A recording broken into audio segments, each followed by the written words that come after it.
Dans cette vidéo, nous allons analyser le code d'erreur F0 sur les climatiseurs. Commençons par mentionner que le code F0 peut être lié à un manque de refroidissement de l'appareil ou à une fuite de gaz réfrigérant. Cependant, l'activation de ce code peut également être due à d'autres facteurs, comme nous le verrons plus loin. L'équipement détecte une fuite de gaz réfrigérant en utilisant les valeurs des capteurs de température. Par exemple, si la valeur enregistrée par le capteur de température du tuyau de l'évaporateur n'est pas suffisamment basse après que le compresseur ait fonctionné pendant un certain temps, il est probable que l'appareil indique le code F0.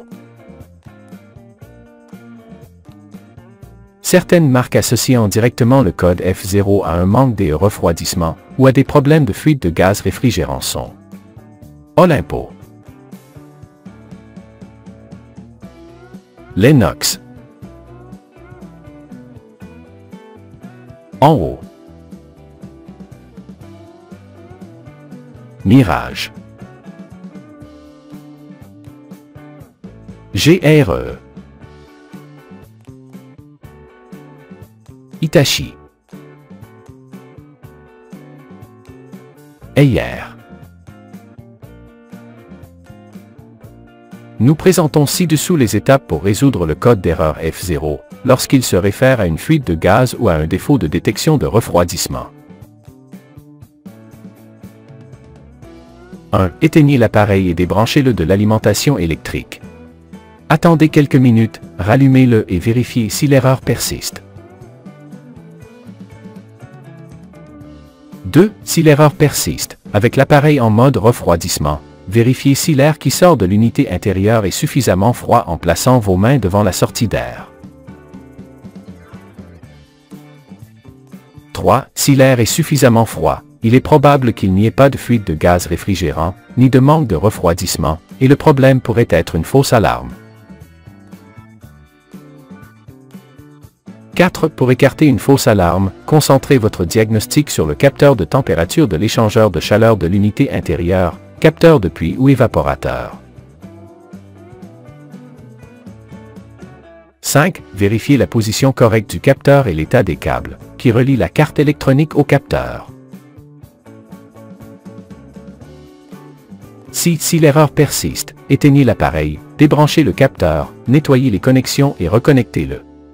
Ensuite, vérifiez à nouveau si l'erreur persiste. 7. Si le problème persiste, utilisez un multimètre pour mesurer la résistance du capteur. Éteignez l'appareil, débranchez le capteur et mesurez la résistance en échelle kilo-ohm. La valeur ne doit pas être ni nulle ni infinie. 8. En frottant le capteur avec la main, la résistance sur le multimètre devrait diminuer. Si vous avez le tableau de résistance du capteur dans le manuel de l'équipement, comparez les valeurs obtenues avec celles du tableau. 9. Si l'erreur persiste, envisagez de changer le capteur. Si le problème continue, cela pourrait être lié à la carte électronique. 10. Si l'air à l'étape 3 n'est pas suffisamment froid, il pourrait y avoir une fuite de gaz réfrigérant ou des problèmes de génération de froid. Recherchez des taches d'huile sur les tuyaux reliant l'unité intérieure à l'unité extérieure, ainsi que sur les serpentins, car l'huile indique souvent des fuites. 11. Si vous disposez d'un ampèremètre, mesurez le courant consommé par l'appareil et comparez-le à la valeur de consommation normale, RLA. Une fuite importante de réfrigérant réduit généralement la consommation de courant.